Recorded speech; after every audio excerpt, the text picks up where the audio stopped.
Assalamualaikum warahmatullahi wabarakatuh. Sampurasun.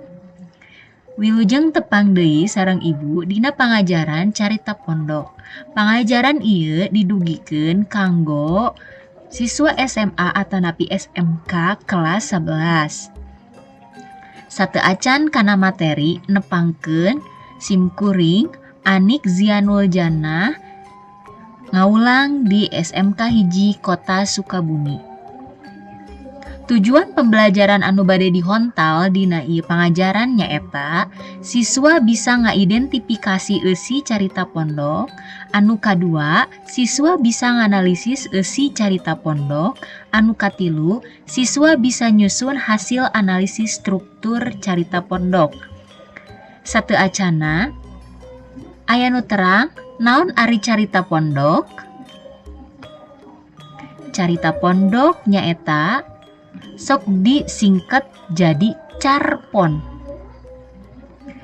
Carita pondok teh nyaeta carita rekaan tina tingkah laku manusa anu nyaritakeun kahirupan masyarakat atawa manusa sapopoe anu merekesan lir nya kajadian. Eusi carita pondok teh nyaritakeun atikan jeung moral pikeun pieunteugeun atawa picontoeun khususna anu macana. Carita pondok kaasup kana wangun lancaran atawa prosa. Dina carita pondok palakuna, latarna, boh tempat, boh latar waktu, umumna tara loba. Ukuran carita pondok. Carita pondok jumlah kecapna lamun diukur antara 5.000 nepi ka 10.000 kecap. Waktu macana kurang leuwih saparapat jam. Upama dibaca nepi ka rengse teh. Upama diketik 2 spasi make kertas ukuran polio teh antara 4 nepi ka 8 lembar. Ciri-ciri carita pondok. Naon atuh anu jadi ciri carita pondok teh? Anu kahiji nyaeta wangun piksina pondok. Anu kadua sifat caritana naratif. Anu katilu caritana mangrupa karangan fiksi. Anu kaopat eusi carita umumna realistis. Anu kalima, carita pondok kudu mangrupa hiji kajadian. Anu kagenep, basa nu digunakeun kudu singget tapi munoh, seukeut, sugestif jeung nyerut. Anu katujuh, eusina teh kudu numuwuhkeun efek kanu maca. Anu kadalapan, caritana ngandung harti interpretasi pangarang kana hiji kajadian. Nu kasalapan, caritana ngalalakonkeun tokoh utama. Anu terakhir, jumlah kecapna kawatesanan. Eta anu jadi ciri-ciri carita pondok.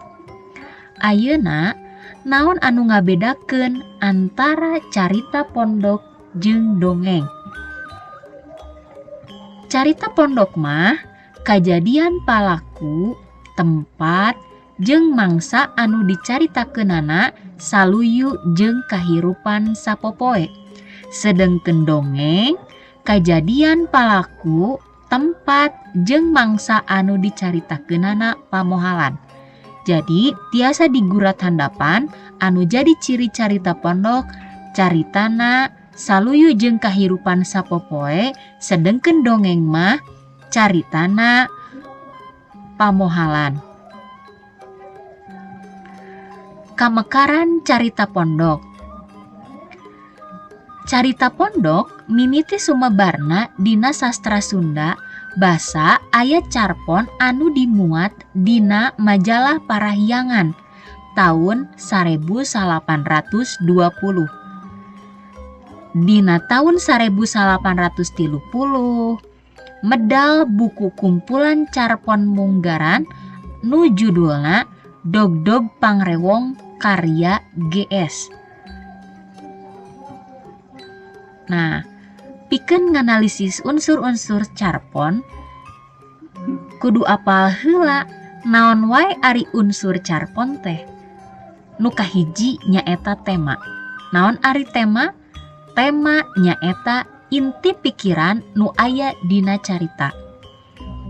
Anu kadua nyaeta palaku. Palaku ngaran-ngaran anu ngalalakon dina carita. Anu katilu latar. Latar nyaeta waktu jeung tempat lumangsungna kajadian dina carita. Nu kaopat galur. Galur teh nyaeta runtuyan kajadian anu ngawangun hiji carita. Nu kalima nyaeta puseur sawangan. Puseur sawangan cara anu dipake pangarang pikeun midangkeun tokoh, tindakan, latar, jeung peristiwa. Puseur sawangan dibagi dua. Aya puseur sawangan jalma kahiji sok disebutna ku kuring. Aya kuring tokoh utama jeung aya kuring tokoh tambahan. Anu kadua puseur sawangan jalma katilu sok ditulis ku kecap manehna atawa ku ngaran. Aya manehna sarua nyaho jeung aya manehna kawatesanan salaku paniten. Anu terakhir nyaeta amanat. Pesen nu hayang ditepikeun ku pangarang kanu macana. Sakitu pedaran ti Ibu. Assalamualaikum warahmatullahi wabarakatuh.